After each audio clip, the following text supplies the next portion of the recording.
खुलुमबाय लोगोफोर, नोंथांमोनखौ डियार ब्रह्म चेनेलाव आरो फिन खेबसेबाव बयखौबो बरायनाय बावहरग्रोनाय जाबाय। आं दिनै नोंथांमोननि सिगाङाव आरोबाव माखासे सानसेनि गोदान खौरां लानानै फैबावलायबाय। आसा खालामो नोंथांमोनहा खौरांखौ खोनासंनानै मोजां मोनगोन। दिनैनि गाहाय रादाबफोराव दङ। BTCआ 10 फेब्रुआरियाव बन्द फोसावदों। फोरोंगिरिजों गाग्लोबनायनि अजद दैखांनायनि उनाव फरायसानि जिउ खहा।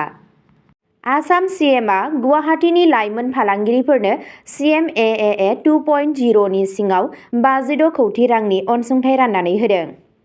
176.55 ग्राम सन्देह गोनां हेर'इन जब्द खालामबाय। डिमा हासावनि सिग्रोमनायाव सानै ड्राग्स फालांगिरि हमदों।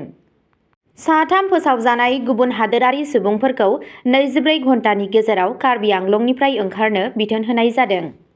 मेघालय आयेन बेरेखा माइन ब्लास्ट, थैनायनि अनजिमाया सा 25 जाबाय, सानै खाबाय। भारतआ रेकर्ड 6थि U19 बुहुम कापनि बिमुं देरहानो हायो। दानिया फैदो आबुं रादाबाव। गिबि खौराङावनो दङ। BTCआ 10 फेब्रुआरियाव बन्द फोसावदों। बड'लेण्ड टेरिटरियेल काउन्सिल BTCआ 24थि बड'लेण्ड सान फालिनो थाखाय गासै BTC ओनसोलाव 10 फेब्रुआरि 2026 मंगलबारखालि जायगायारि बन्द फोसावदों। गासैबो सोरखारि मावख'फोर, पाब्लिक सेक्टरनि इउनिटफोर, बर्डफोर आरो सोरखारि नङै सोलोंथाइ फसंथानफोरा बन्द थागोन। नाथाय मोनसे मावख'आरि फोसावलाइनि बादिब्ला गोनांथार सिबिथाइ आरो आनजाद खुंग्रा फसंथानफोरा सिगांनि बादिनो सोलिगोन। नैथि खौराङाव दङ। फोरोंगिरिजों गाग्लोबनायनि अजद दैखांनायनि उनाव फरायसानि जिउ खहा। सासे फोरोंगिरिनि गाग्लोबनायनि उनाव सासे फरायसुलानि जिउ खहा जानायनि जाहोनाव आसामनि फिल'बारि ओनसोलाव हेंथा सोमजिहोदों।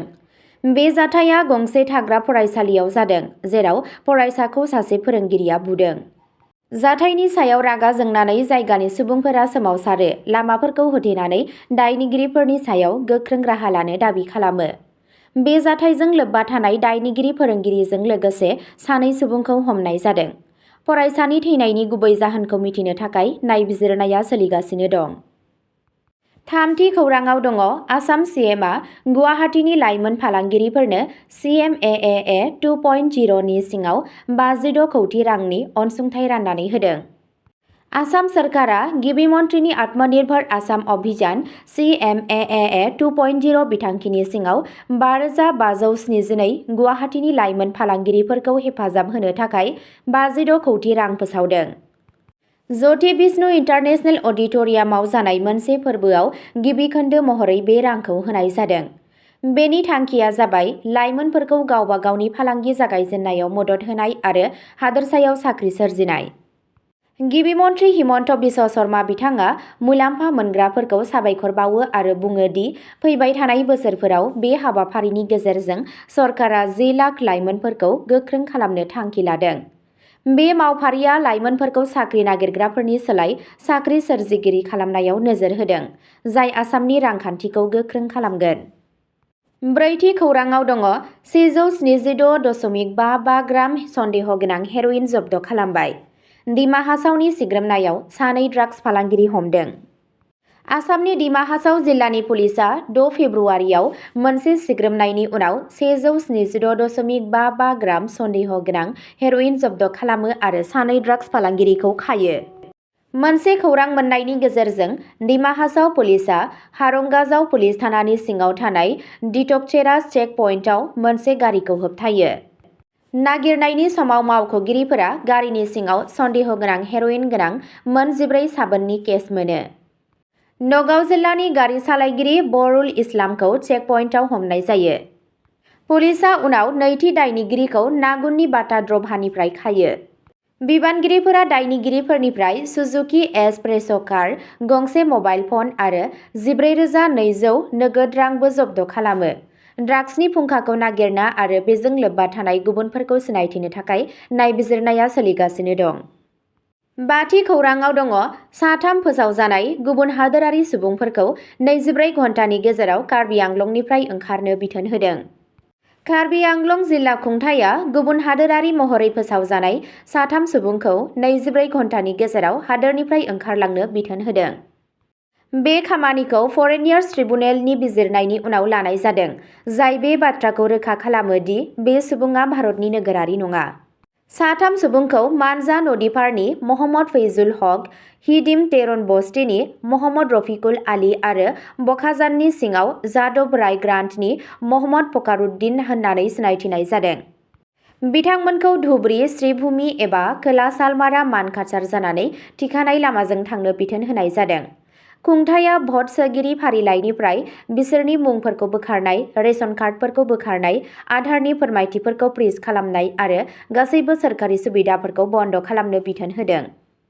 द'थि खौरांआव दङ मेघालय आयेन बेरेखा माइन ब्लास्ट, थैनायनि अनजिमाया सा 25 जाबाय, सानै खाबाय। मेघालयनि सानजा जयन्तिया हिल्स जिल्लायाव आयेन बेरेखा खैला खनि बेरफ्रुनायाव थैनाय सुबुंनि अनजिमाया सा 25 सिम बांनो हमदों, मानोना रैखाथि मावथिफोरा गोजान बेरफ्रुग्रा थावनिखौ नागिरबाय थादों। बे बेरफ्रुनाया मिनसिंगाट थांस्क गामिनि मोनसे गनायथि गैयै खैला खनियाव जादों। रैखाथि हान्जाफोरा खनि सिंनिफ्राय गोबां गोथै सह'फोरखौ बोखांनो हायो आरो उनाव माखासे जोखोम जानाय मावथिफोरा देहा फाहामसालियाव जिउ गोमायो, जायनि जाहोनाव गासै सा 25 जाहैयो। बे जाथायजों लोब्बा लाखिनानै पुलिसआ आयेन बेरेखा खनिनि खामानिजों सोमोन्दो थानाय 36 बोसोर बैसोनि फरमेश सिरमां आरो 42 बोसोर बैसोनि सामयी वार मुंनि सानै सुबुंखौ खादों। नायबिजिरनाया सोलिबाय थानायनि जाहोनाव बिजिरसालिया बिसोरखौ सानथामनि थाखाय जोबथेसालियाव दोनदों। कलिहाट पुलिस थानायाव Indian penal code, mines and minerals development and regulation act आरो एक्सप्ल'सिभ साबस्टेन्स एक्टनि गुबुन गुबुन दफानि सिङाव मोनसे एफआइआर रेजिस्टार खालामनाय जादों। मावख'गिरिफोरा दासिमबो खहा जानांनाय सुबुंफोरखौ सिनायथिनो नाजागासिनो दं आरो गुबुन सुबुंफोरखौ नागिरनो नाजागासिनो दं, जाय आयेन बेरेखा खामानिफोराव लोब्बा थानो हागौ। स्निथि खौरांआव दङ भारतआ रेकर्ड 6थि इउ-19 बुहुम कापनि बिमुं देरहानो हायो। भारतनि आन्डार-19 क्रिकेट हानजाया शुक्रबाराव जिम्बाब्वेनि हरारे स्पर्ट्स क्लाबआव जानाय आईसीसी आन्डार-19 हौवाफोरनि बुहुम काप 2026 नि जोबथा गेलेनायाव इंलेन्डखौ 100 रांजों फेजेननानै देरहासारनो हायो। बेयो भारतनि 6थि 19 बोसोर सिंनि बुहुम काप देरहानाय, जाय गावसोरनि रेकर्डखौ बानायदों। भारतआ गिबि बेटिं खालामो आरो 14 बोसोर बैसोनि वैभव सूर्यवंशीनि 175 राननि मददजों 9 विकेटआव 411 रान बानायो, जाय 15-4 आरो 15-6 बुयो। बेनि फिननायाव इंलेन्डआ अल आउट जानायनि सिगां 311 रान बानायदोंमोन, जाय भारतखौ 100 राननि गिदिर देरहानाय होदों। बे देरहानाया लाइमोन क्रिकेटआव भारतनि गोहोखौ दिन्थियो आरो गावसोरनि सिगांनि 19 बोसोर सिंनि बुहुम काप देरहानायाव दाजाबदेरो। जुनियर थाखोआव गावसोरनि गोहोमथिखौ गोख्रों खालामो। अब्ला दिनैनि भिडिअ'आ एसेनोसै, गोजोन्थों।